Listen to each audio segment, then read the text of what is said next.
La voix du détective tremblait quand il m'a appelé ce matin-là. Pas le genre de tremblement dû à un excès de café ou à un bureau froid. C'était différent.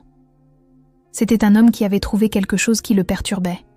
« Madame Holloway, j'ai besoin que vous vous asseyiez avant que nous poursuivions cette conversation. » J'étais déjà assise à la table de ma cuisine, fixant la chaise haute vide que nous n'avions toujours pas rangée.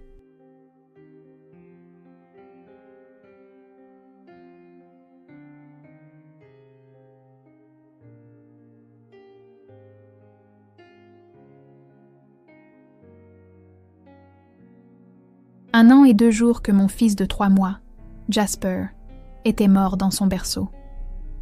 1 an et 2 jours que ma sœur Francine disait à qui voulait l'entendre que Dieu l'avait pris parce que je n'étais pas faite pour être mère. 1 an et 2 jours que mes propres parents acquiesçaient à ces paroles cruelles. Détective Thorne, qu'est-ce qui ne va pas?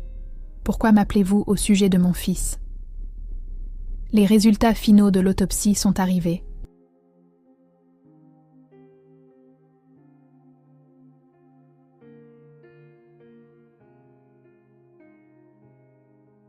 Nous avons dû réanalyser plusieurs cas de l'année dernière avec de nouveaux équipements. Il a fait une pause et je l'ai entendu reprendre son souffle. Votre bébé n'est pas mort du syndrome de la mort subite du nourrisson, Madame Holloway. Nous avons trouvé quelque chose dans son organisme qui n'aurait pas dû s'y trouver. Ma tasse de café m'a glissé des mains, se brisant sur le sol. Le liquide brun s'est répandu sur le carrelage blanc comme du sang.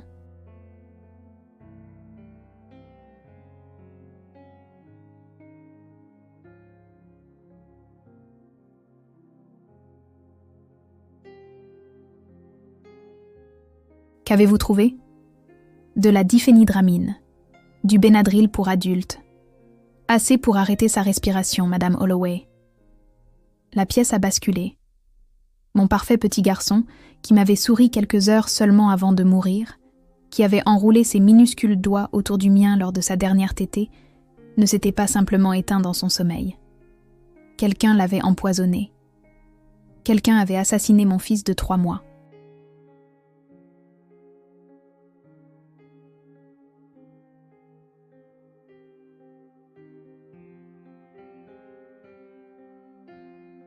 Qui a eu accès à Jasper dans ces dernières 48 heures? A demandé le détective. Je savais déjà que la réponse détruirait ce qui restait de ma famille. Ma sœur Francine, qui ne pouvait pas avoir d'enfant, l'avait gardée la nuit précédant sa mort. La même sœur qui, à son enterrement, tenait la main de ma mère en larmes en lui chuchotant que Dieu savait peut-être que je n'étais pas prête pour la maternité. La même sœur qui m'offrait son réconfort tout en cachant le pire secret imaginable.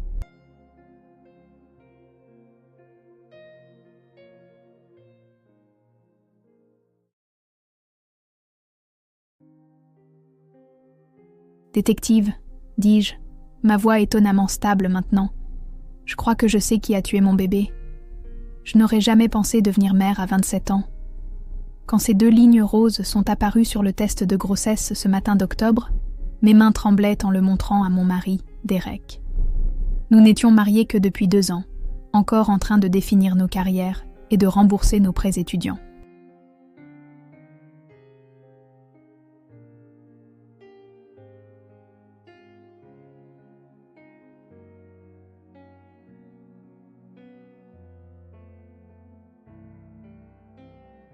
J'étais hygiéniste dentaire à Riverside Dental, gagnant un salaire correct, mais rien de spectaculaire.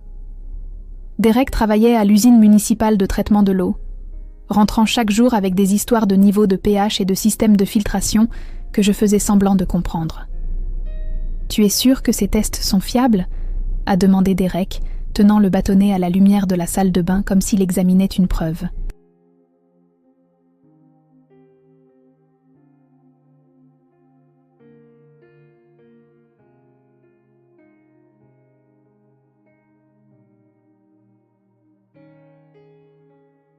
J'en ai fait 3, ai-je admis, désignant le comptoir où 2 autres tests positifs étaient alignés. Nous allons avoir un bébé. Son visage est passé du choc à la joie pure en quelques secondes. Il m'a soulevé du sol, me faisant tourner dans notre minuscule salle de bain, riant et pleurant tous les 2 en même temps. Nous allons avoir un bébé, répétait-il, comme si le dire suffisamment le rendrait réel. La réaction de ma famille a été différente.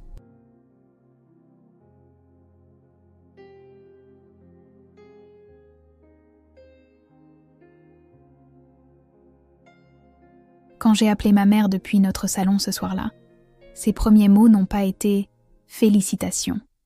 « Eh bien, je suppose que tu vas quitter ton travail maintenant », dit-elle d'un ton neutre. « Les bébés coûtent cher, Mélodie.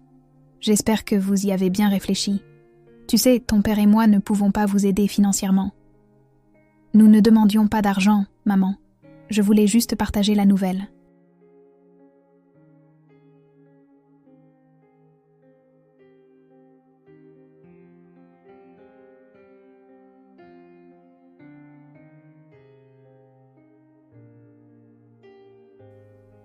« As-tu déjà prévenu Francine ?» demanda-t-elle, et mon estomac se noua. Ma sœur aînée essayait de concevoir depuis 3 ans à ce moment-là. 2 cycles de FIV avaient échoué, et elle venait de commencer le 3e. Pas encore. Peut-être attendre un peu. Elle a du mal avec les traitements. Mais les nouvelles vont vite dans la famille Holloway.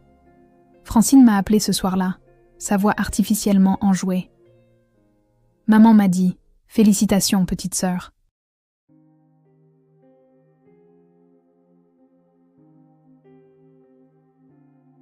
Du premier coup, c'est ça ? Certaines personnes ont toute la chance du monde. La grossesse est passée en un clin d'œil, entre les nausées matinales, les vitamines prénatales et la préparation de la chambre du bébé. Derek a peint la chambre d'amis d'un bleu doux après que notre échographie de la 20e semaine a révélé que nous attendions un garçon.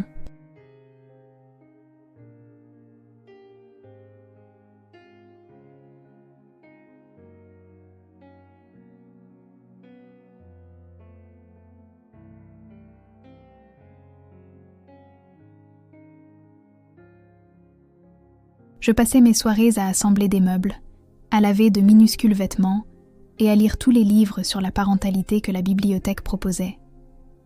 Jasper William Holloway est arrivé le 3 décembre à 4h47 du matin, après 12 heures de travail. 3,2 kilos de perfection. Au moment où l'infirmière l'a posé sur ma poitrine, tout mon univers a basculé.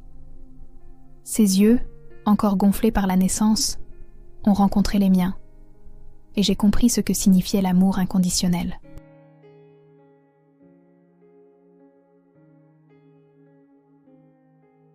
« Regarde ses doigts minuscules », a murmuré Derek, les larmes coulant sur son visage, alors que Jasper agrippait son index. « Il est parfait, Mel, absolument parfait. » Mes parents sont venus une seule fois à l'hôpital. Mon père a tenu Jasper maladroitement pendant environ 30 secondes avant de me le rendre. « Il a l'air en bonne santé », a-t-il dit, ce qui était le plus proche de l'émotion qu'il ait jamais montrée.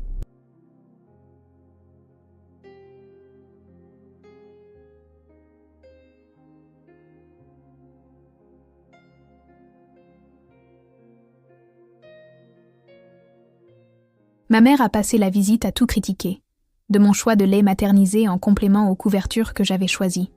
« Celles-ci sont trop fines », a-t-elle déclaré. « Les bébés ont besoin d'une chaleur adéquate. Je t'en enverrai des appropriés. » Elle ne l'a jamais fait. Francine est venue une seule et unique fois durant ces 3 précieux mois. C'était un mardi après-midi de février.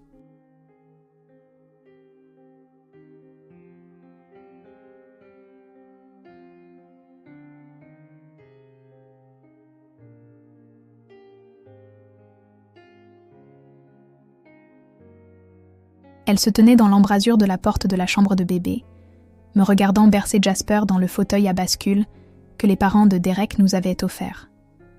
Ses yeux passèrent du berceau à la table allongée, puis au mur décoré de créatures des bois, faisant l'inventaire de tout ce que j'avais et qu'elle n'avait pas. « Tu as l'air épuisé », a-t-elle finalement dit. Il se réveille encore toutes les 3 heures pour manger, mais le pédiatre dit que c'est normal.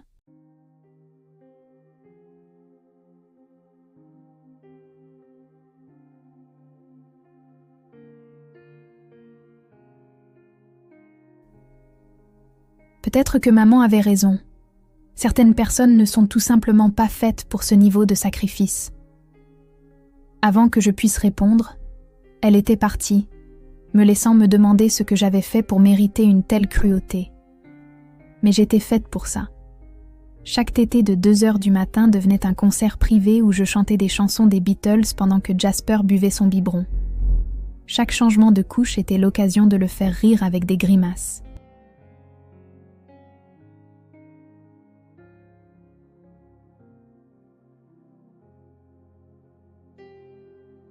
Chaque instant était précieux, même les plus difficiles. Jasper était ce que le docteur Brennan appelait un bébé facile. Il pleurait rarement sans raison, dormait par tranches de 3 heures et avait commencé à faire de vrais sourires à 6 semaines. Lors de son examen des 2 mois, le docteur Brennan a fait l'éloge de notre routine. « Quoi que vous fassiez, continuez », a-t-elle dit en annotant sa courbe de croissance.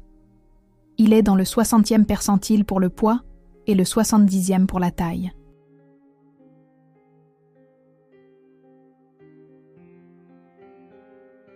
Vous vous débrouillez très bien, maman. Ces 3 mois ont créé une vie entière de souvenirs condensés, en moments fugaces. Les promenades matinales dans le parc de Riverside, où Jasper dormait paisiblement dans sa poussette. Le temps passé sur le ventre l'après-midi, sur le tapis de jeu matelassé, où il levait fièrement la tête, regardant son domaine. Les bains du soir dans la petite baignoire en plastique, où il gigotait des jambes et poussait des cris de joie.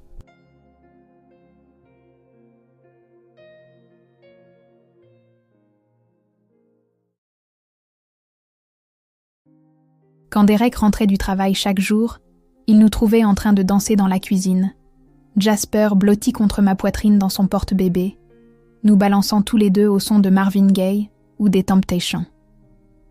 Le 15 mars a commencé comme n'importe quel autre mardi. Jasper a pris son biberon du matin à 6 heures, le buvant avec avidité tout en me fixant de ses yeux bleus profonds que tout le monde disait qu'il tenait de Derek.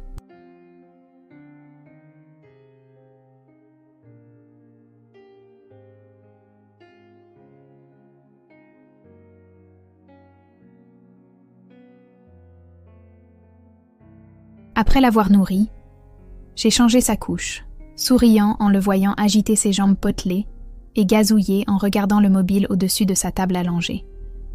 Il s'est endormi pour sa sieste du matin à 8h30, presque immédiatement après que je l'ai emmailloté dans sa couverture préférée, celle avec de petits éléphants que ma collègue Sandra nous avait offerte à ma baby shower.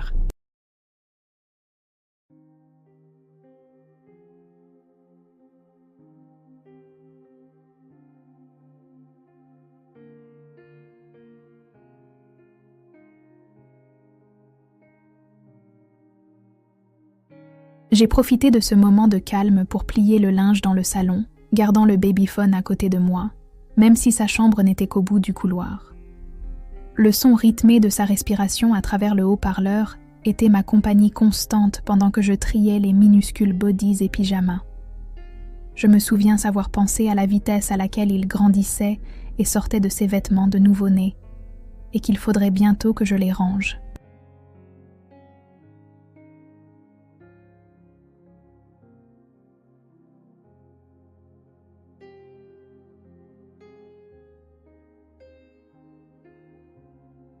À 10h, je suis allée dans sa chambre pour le réveiller pour sa prochaine tétée.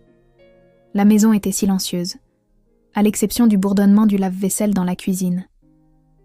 J'ai poussé doucement la porte, ne voulant pas le surprendre. « Bonjour, mon petit cœur », ai-je chuchoté en m'approchant du berceau. Il était allongé sur le dos, exactement comme je l'avais placé. Mais quelque chose n'allait pas. Sa poitrine ne bougeait pas.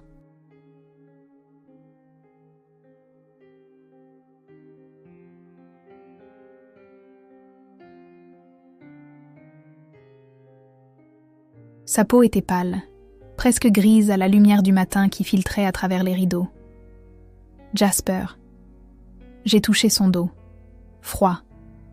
Glacial. Jasper, mon bébé, réveille-toi.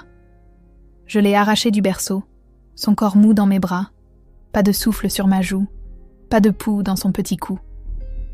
J'ai couru au salon, je l'ai posé sur le canapé et j'ai commencé la réanimation cardio-respiratoire tout en cherchant mon téléphone à tâtons.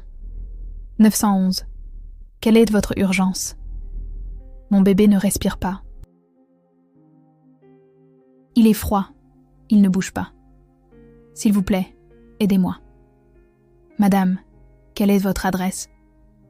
J'ai hurlé notre adresse tout en continuant les compressions thoraciques avec 2 doigts, comme on me l'avait appris au cours de RCR pour nourrissons. 1, 2, 3, 4. Respire. 1, 2, 3, 4. Respire. Les ambulanciers sont arrivés en 6 minutes, qui m'ont paru 6 heures. Ils ont travaillé sur lui pendant 20 minutes dans notre salon, puis ont continué dans l'ambulance. J'étais assise à l'avant, incapable de regarder, incapable de détourner les yeux. À l'hôpital général de Riverside, ils l'ont emmené d'urgence aux urgences pendant que je restais dans le couloir, toujours en pyjama, le biberon de Jasper du matin, que je tenais toujours inexplicablement dans ma main. Le docteur Martinez, que je n'avais jamais vu auparavant, est finalement sorti après ce qui m'a semblé une éternité. Son visage m'a tout dit avant même ses paroles.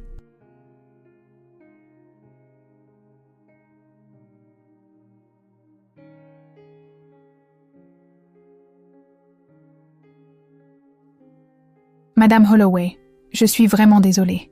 Nous n'avons rien pu faire. Votre fils est décédé il y a plusieurs heures. Mais il allait bien ce matin. Il a bu tout son biberon. Il m'a souri. Ce sont des choses qui arrivent avec la mort subite du nourrisson, dit-il doucement. Il n'y a pas d'avertissement, pas de signe, rien que vous auriez pu faire différemment.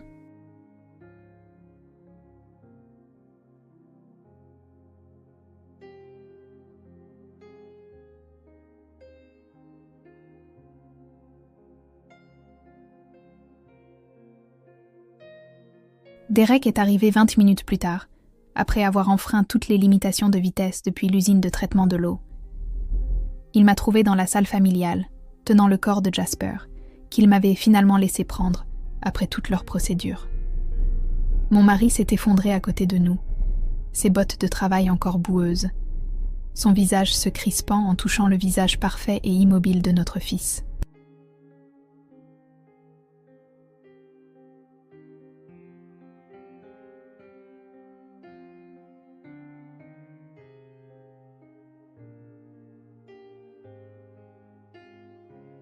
Les funérailles ont eu lieu 3 jours plus tard au salon funéraire de Riverside. Le directeur avait essayé de nous convaincre d'utiliser leur plus petit cercueil, à peine plus grand qu'une boîte à chaussures, blanc avec des poignées argentées. Ma famille occupait les 2 premières rangées. Francine était assise entre nos parents, la main sur l'épaule de notre mère.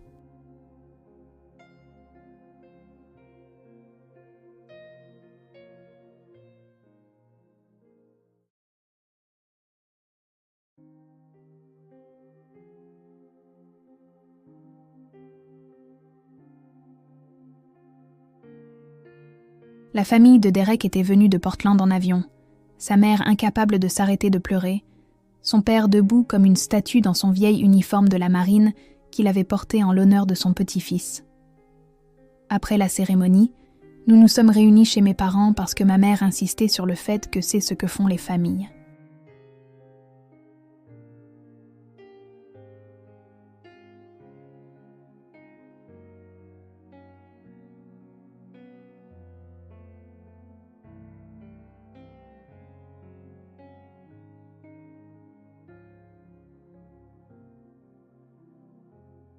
J'étais assise dans leur salon, tenant l'éléphant en peluche préféré de Jasper, celui qui jouait « Twinkle, twinkle, little star » quand on appuyait sur sa patte. C'est là que j'ai entendu Francine dans la cuisine, sa voix portant clairement à travers l'embrasure de la porte. « C'est peut-être la volonté de Dieu », dit-elle à ma tante Gloria. Mélodie était tellement dépassée qu'elle m'a appelée en pleurant le mois dernier pour me dire à quel point elle était fatiguée.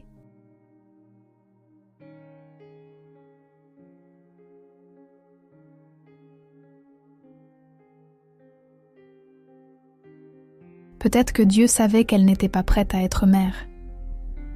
Le pauvre bébé n'a jamais eu sa chance avec quelqu'un de si désorganisé. La voix de ma mère s'est jointe à la conversation. C'est peut-être une bénédiction. Mélodie a toujours été irresponsable, même enfant. Tu te souviens quand elle a oublié de nourrir les poissons rouges? Ils sont tous morts. C'était quand j'avais 8 ans. J'avais envie de crier. J'avais 8 ans, et vous ne me l'avez jamais laissé oublier.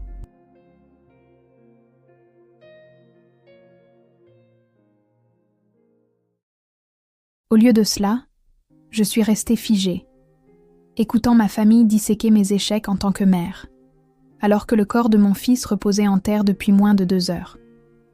Le poisson rouge. La fois où j'ai oublié mes devoirs en 5e année, le semestre à l'université où j'ai eu un C en chimie. Autant de preuves, apparemment, que je n'étais pas apte à élever l'enfant que j'avais aimé plus que ma propre vie.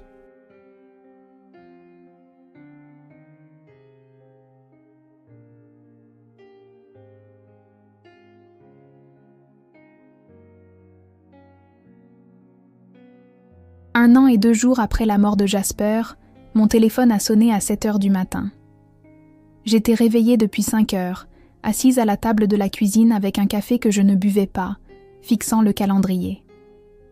17 mars, un autre mois de survie sans mon fils.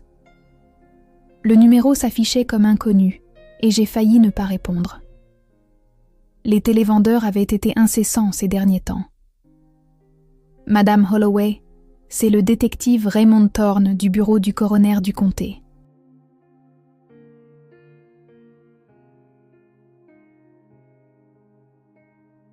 Je dois vous parler du cas de votre fils.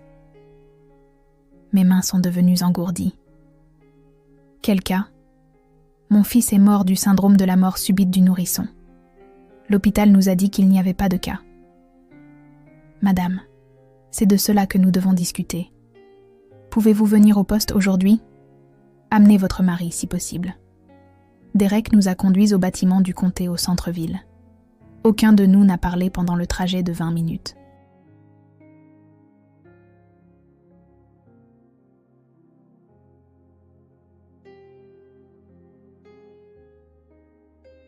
Nous avions à peine parlé de Jasper depuis des mois. Chaque conversation menait aux larmes, aux reproches, à la distance grandissante entre nous qui semblait impossible à combler. Le deuil avait fait de nous des étrangers. Le bureau du détective était plus petit que je ne l'imaginais, encombré de classeurs en métal et de piles de dossiers.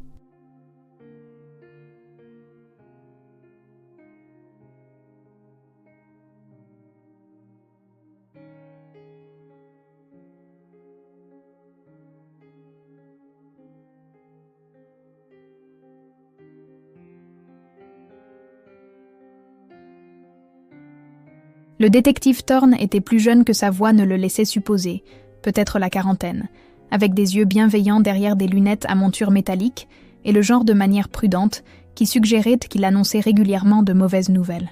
« Merci d'être venu », dit-il en désignant 2 chaises usées en face de son bureau. « Je sais que cela doit être incroyablement difficile. »« Pourquoi sommes-nous ici ?» demanda Derek, la mâchoire serrée.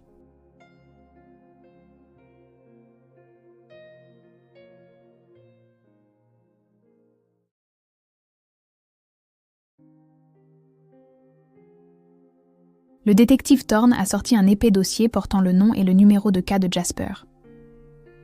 Lors de l'enquête initiale sur la mort de votre fils, nous avons effectué des analyses toxicologiques standards dans le cadre de l'autopsie. Tout est revenu normal. Le syndrome de la mort subite du nourrisson était la conclusion logique. Il fit une pause, ajustant ses lunettes.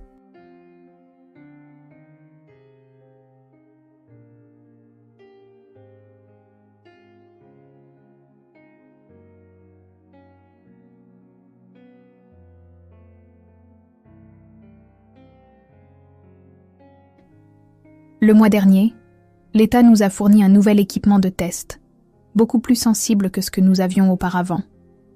Nous avons été tenus de retester plusieurs cas de l'année dernière dans le cadre du processus de validation de l'équipement. Celui de votre fils en faisait partie.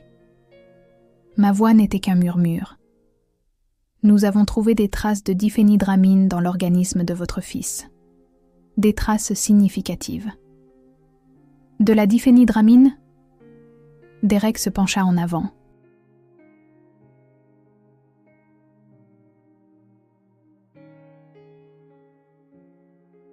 Qu'est-ce que c'est ? Du Benadryl, répondis-je, ma formation médicale prenant le dessus. Mais je ne lui ai jamais donné de Benadryl. Il n'avait que 3 mois. Le pédiatre avait dit de ne jamais lui donner de médicaments sans appeler d'abord. Le détective Thorne hocha lentement la tête. Les niveaux que nous avons trouvés étaient bien au-delà d'une exposition accidentelle, Madame Holloway. Cette concentration aurait provoqué une dépression respiratoire chez un nourrisson.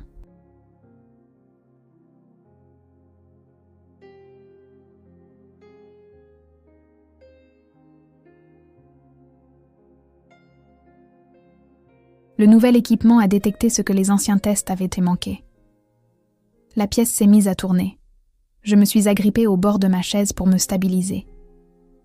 Vous êtes en train de dire que quelqu'un a empoisonné mon bébé ? Je dis que nous devons enquêter. Il s'agit maintenant d'une affaire d'homicide potentiel. Il a ouvert un carnet, un stylo à la main. Je veux que vous réfléchissiez bien.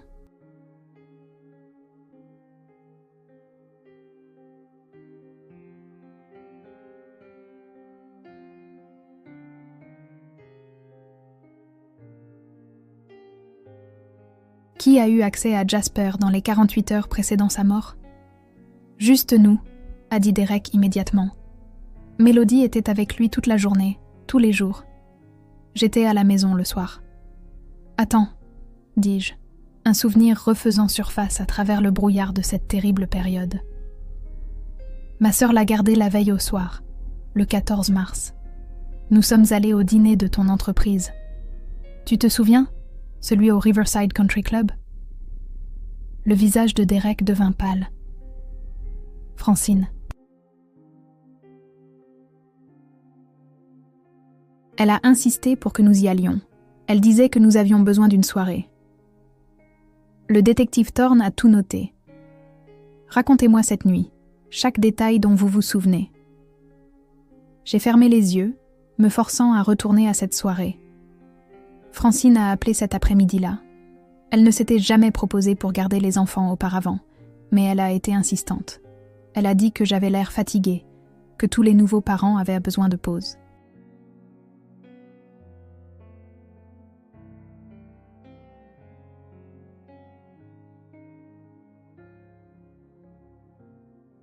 Le dîner était important pour le travail de Derek, mais j'avais prévu de ne pas y aller. À quelle heure est-elle arrivée ? 17h30. Nous sommes partis à 18h.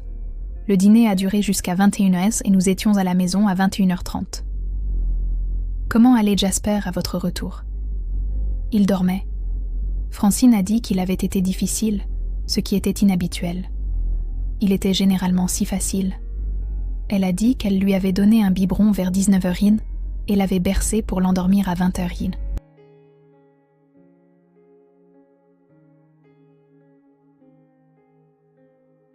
J'ai vérifié en rentrant. Il semblait aller bien, dormant peut-être plus profondément que d'habitude, mais j'ai pensé qu'il était juste fatigué. A-t-elle mentionné lui avoir donné quelque chose ? Un médicament ? Non, rien. Elle a dit qu'elle l'avait juste bercé plus longtemps que d'habitude parce qu'il était agité. Le détective Thorne a posé des dizaines d'autres questions sur la relation de Francine avec moi, ses antécédents avec Jasper, tout comportement préoccupant antérieur.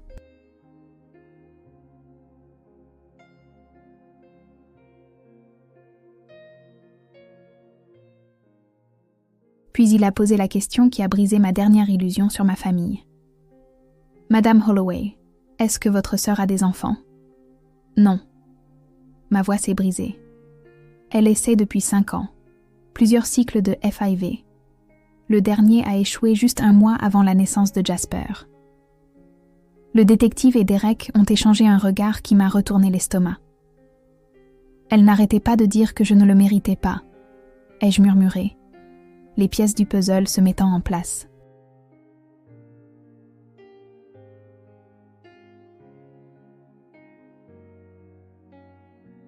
Aux funérailles, elle a dit à tout le monde que Dieu l'avait pris parce que je n'étais pas apte à être mère, et si elle avait décidé de le prouver.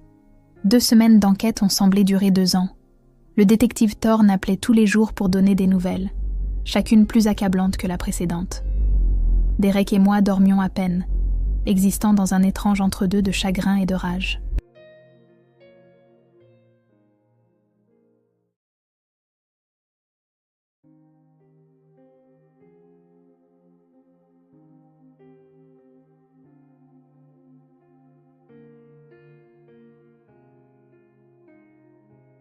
Le 3 avril, le détective nous a rappelés au poste, cette fois en présence de la procureure Patricia Vance. Une femme dont le regard perçant et les dossiers soigneusement organisés suggéraient qu'elle ne perdait pas ses affaires. Nous avons reconstitué une chronologie complète, a déclaré le détective Thorne, étalant des documents sur la table de conférence. Votre sœur a acheté du Benadryl liquide dans 3 pharmacies différentes la semaine précédant la mort de Jasper.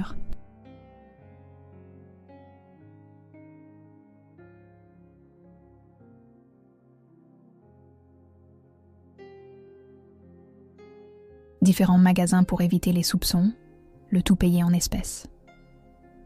Il a fait glisser des reçus vers nous. Les relevés de carte de crédit de Francine montraient des retraits au guichet automatique correspondant au montant. Mes mains tremblaient en reconnaissant les emplacements des pharmacies, toutes à moins de 15 km de son appartement. Nous avons obtenu un mandat pour ces appareils électroniques, a poursuivi la procureure Vance.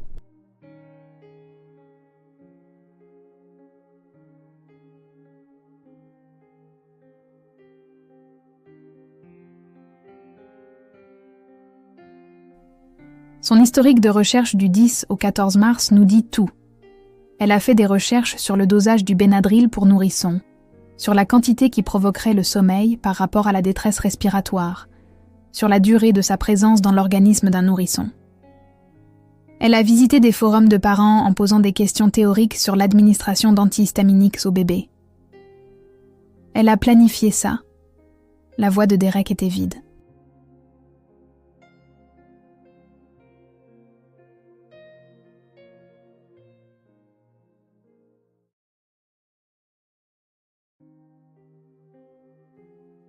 Nous avons trouvé plus, a dit le détective Thorne en sortant des pages photocopiées.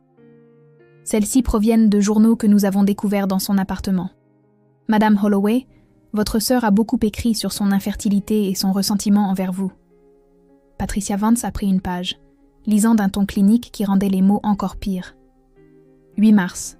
Mélodie s'est plainte pendant 20 minutes d'être fatiguée au dîner du dimanche. 20 minutes.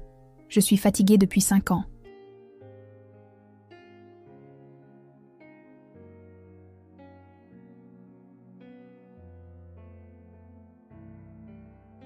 Épuisée par les injections d'hormones, les procédures, les échecs successifs.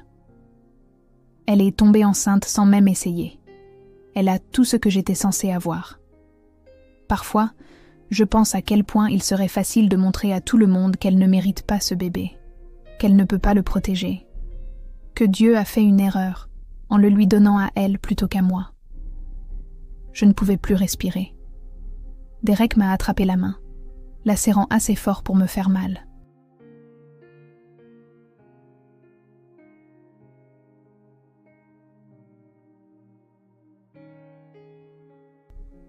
Il y a plus, a dit le détective doucement.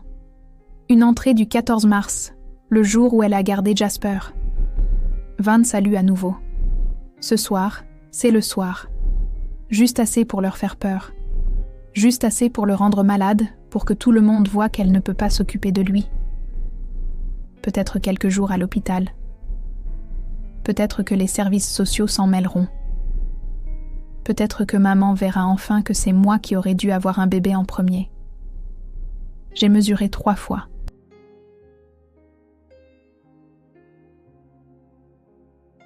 Je sais exactement combien. Pas trop, juste assez. Mais elle lui en a trop donné, dis-je, la compréhension m'inondant comme de l'eau glacée. D'après la concentration que nous avons trouvée et l'heure du décès, elle lui a donné environ 3 fois ce qu'elle avait l'intention de faire, a confirmé le détective Thorne. Nous pensons qu'elle a paniqué quand il a été plus difficile que prévu et lui en a donné plus pour le faire dormir.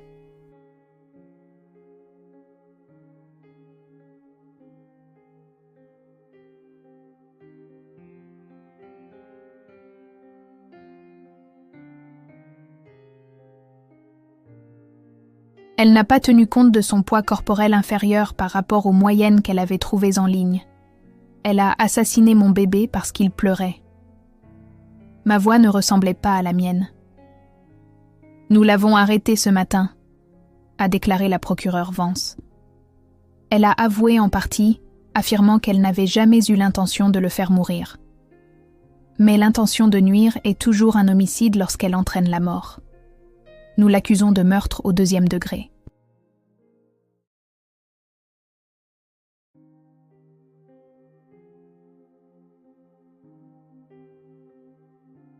Ce soir-là, mon téléphone n'a cessé de sonner. Ma mère, hystérique et accusatrice. « Comment as-tu pu faire ça à ta sœur ? Elle vient d'appeler de prison. C'est insensé, Mélodie.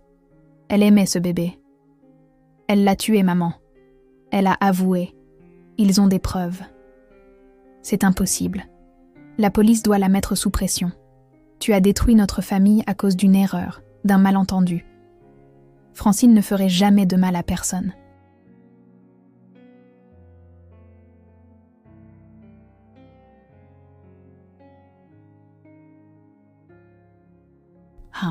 Elle a fait des recherches sur la façon d'empoisonner mon fils de 3 mois. Elle a acheté le Benadryl. Elle le lui a donné. Elle l'a tué parce qu'elle était jalouse. N'ose pas parler de ta sœur de cette façon. Elle a assez souffert avec l'infertilité. Maintenant, tu lui enlèves aussi sa liberté. Quelle sorte de sœur es-tu ? J'ai raccroché. Mon père n'a jamais appelé. Il ne faisait jamais rien qui puisse exiger de choisir un camp ou de montrer des émotions.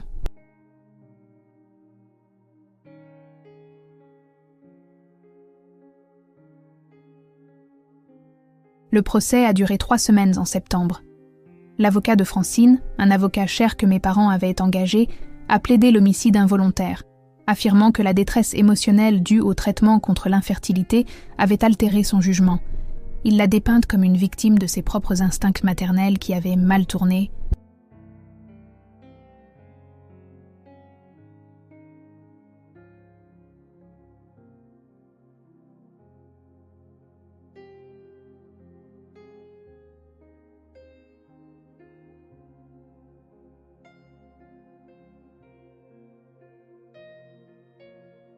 Le procureur a présenté méthodiquement chaque élément de preuve, chaque entrée de journal, chaque étape calculée que Francine avait entreprise pour nuire à mon enfant. J'ai témoigné pendant 4 heures, décrivant mon bébé parfait, notre routine ce dernier matin où il m'a souri. Derek a témoigné être rentré à la maison pour trouver son fils mort, des mois de culpabilité, pensant que nous avions d'une manière ou d'une autre échoué à prévenir la mort subite du nourrisson.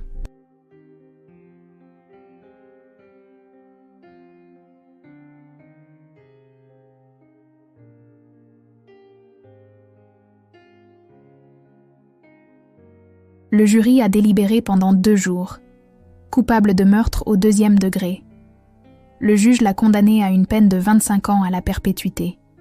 Alors que les huissiers se préparaient à l'emmener, Francine s'est tournée pour me regarder. Pas de larmes, pas d'excuses, pas de crise, juste un regard froid et fixe qui transmettait ce qu'elle avait toujours cru. Tu ne le méritais pas. Ses lèvres se sont formées silencieusement. Elle avait tort. Mais avoir raison ne ramènerait pas Jasper.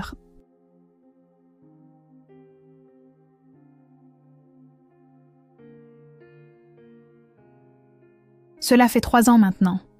Derek et moi avons tout emballé et déménagé à Colorado Springs, où les montagnes nous rappellent qu'il y a quelque chose de plus grand que notre chagrin, où personne ne connaît notre histoire, à moins que nous ne choisissions de la raconter. Nous avons acheté une petite maison avec un jardin plein de trembles qui jaunissent chaque automne. Rien à voir avec les érables de Riverside.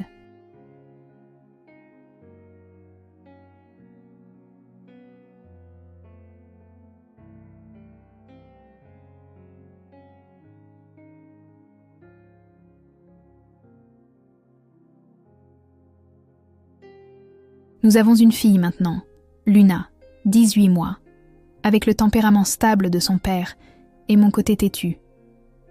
Elle a les yeux de Jasper, le même bleu profond qui semble voir à travers vous. Mes parents ne l'ont pas rencontrée. Ils ont choisi Francine plutôt que la vérité, lui rendant visite chaque semaine en prison, lui envoyant de l'argent pour son compte cantine, engageant des avocats pour les appels. Ils m'écrivent des lettres de temps en temps.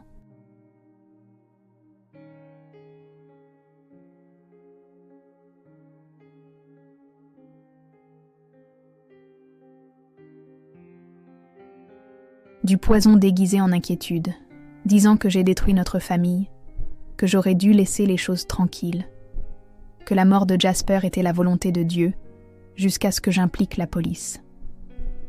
La dernière lettre m'accusait d'être vindicative, de priver Francine de sa chance d'avoir des enfants par adoption un jour. Je ne réponds plus.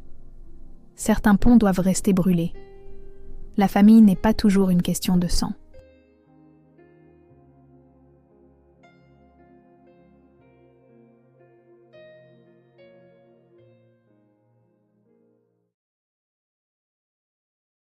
Mon thérapeute, le Dr Chen, me le rappelle lors de nos séances mensuelles.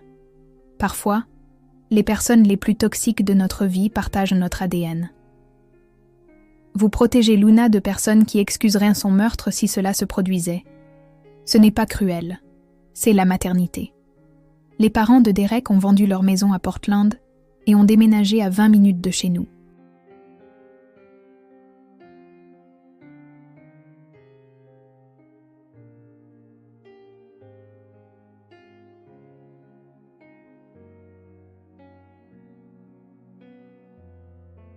Sa mère, Grace, garde Luna pendant que nous travaillons.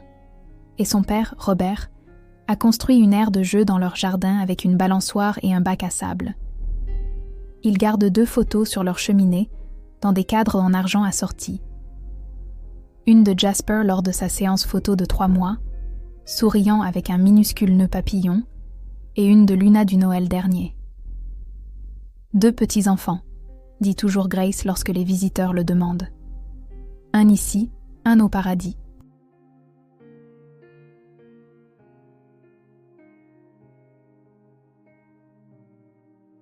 Le mois dernier, une lettre est arrivée avec l'adresse de retour de la prison. Mon premier instinct a été de la brûler sans l'ouvrir, mais quelque chose m'a poussé à la lire. L'écriture de Francine était plus petite que dans mon souvenir, resserrée comme si elle essayait d'économiser du papier. Je prie chaque jour pour que tu comprennes que je l'aimais aussi. J'aimais juste plus l'idée qu'il soit à moi. Je le vois maintenant.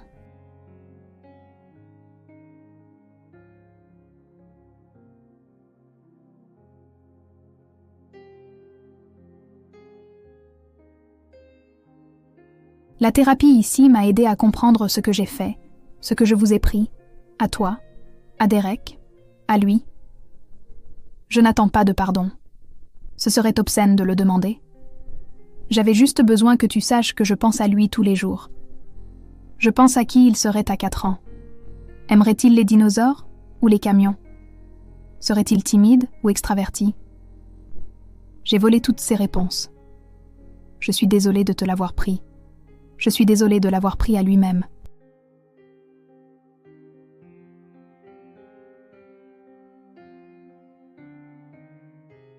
De toute la vie qu'il aurait dû vivre. Je suis désolée d'avoir été si brisée que j'ai tout brisé autour de moi. Je n'ai pas répondu. Certaines excuses arrivent trop tard, et certaines blessures ne guérissent pas. Elles se cicatrisent simplement, et on apprend à vivre avec la marque qu'elles laissent. Le détective Thorne a appelé la semaine dernière avec une nouvelle inattendue. Il prend sa retraite le mois prochain, mais voulait que je sache quelque chose d'abord.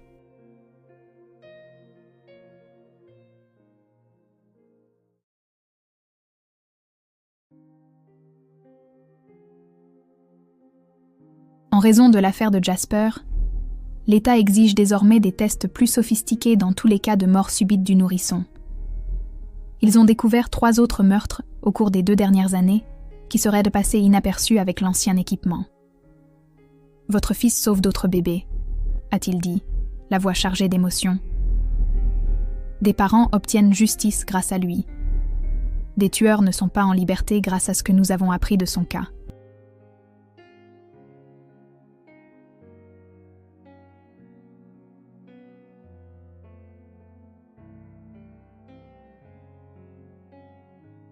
Je pensais que vous devriez savoir que sa mort a changé les choses.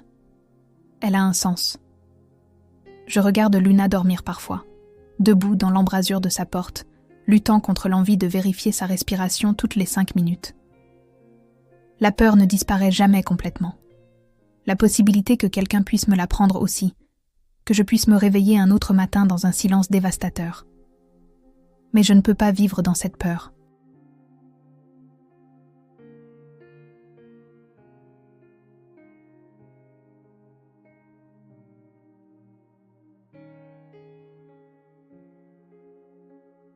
Je ne peux pas laisser Francine me voler ma capacité à faire confiance, à aimer pleinement, à être présente pour la fille qui a besoin de moi. Au lieu de cela, je choisis de me souvenir des 3 mois de vie de Jasper, pas seulement de son dernier jour. Ses sourires édentés qui illuminaient tout son visage, ses doigts minuscules qui s'enroulaient autour des miens, comme s'ils s'accrochaient au monde entier.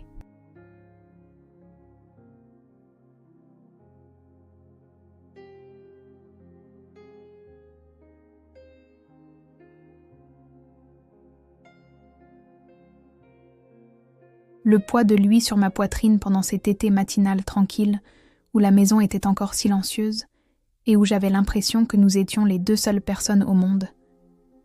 Il a été aimé complètement à chaque seconde de sa présence. Malgré ce que Francine croyait, malgré ce que ma famille disait, j'étais exactement la mère dont Jasper avait besoin. Chaque biberon donné avec patience, chaque couche changée avec des mains douces, chaque berceuse chantée avec amour le prouvait.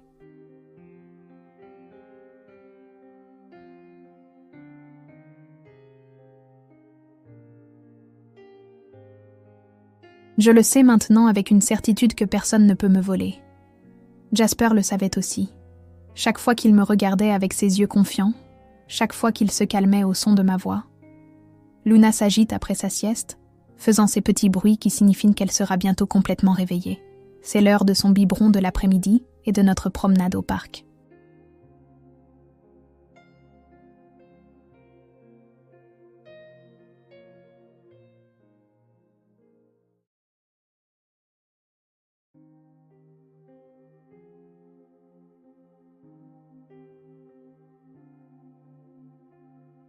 En préparant son lait, je murmure les mêmes mots que je disais à Jasper. Maintenant une promesse étayée par une connaissance durement acquise. Maman est là, mon bébé. Maman te protégera toujours. Cette fois, je sais exactement comment tenir cette promesse. Si cette histoire vous a touché, si elle vous a fait serrer vos enfants un peu plus fort ce soir, veuillez partager cette vidéo avec d'autres qui ont besoin de l'entendre.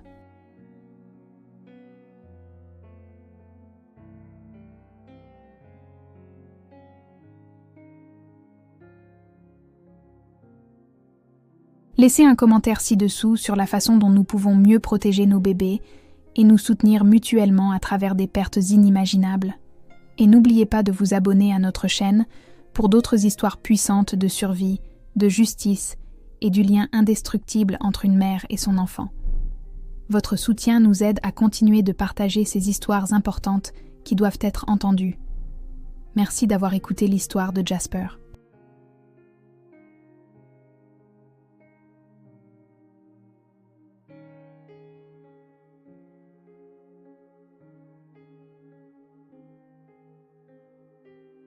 Que sa mémoire soit une bénédiction et un avertissement que parfois les plus grands dangers viennent de ceux qui nous sont les plus proches.